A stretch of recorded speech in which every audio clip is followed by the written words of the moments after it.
Bannakibiina kya Democratic Party bakakasizza nga bwe bagenda okujulira mu musango gwa Aisha Nuliat Waligo kooti gwe yagobye olunaku olw'eggulo.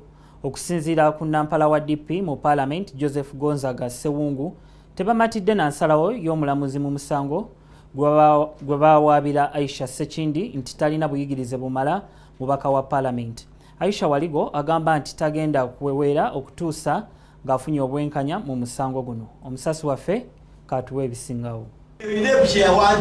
Kyolina okubuuza mu National Council for Education kye bayita consultation kati ebyo tabiina obulamuzi byonna n'abikkiriza wano teyabituukiriza ate omusango n'aguzzaawa n'asala nti oli emituufu.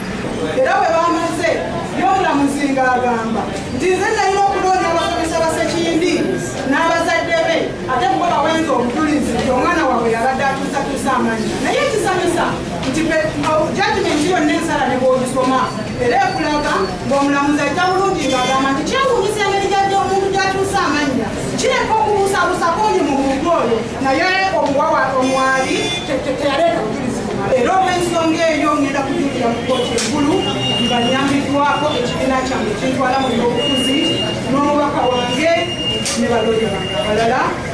Enkola eyo twagikiriza era lwatusaagikiriza Sekindi Aisha teyasoma.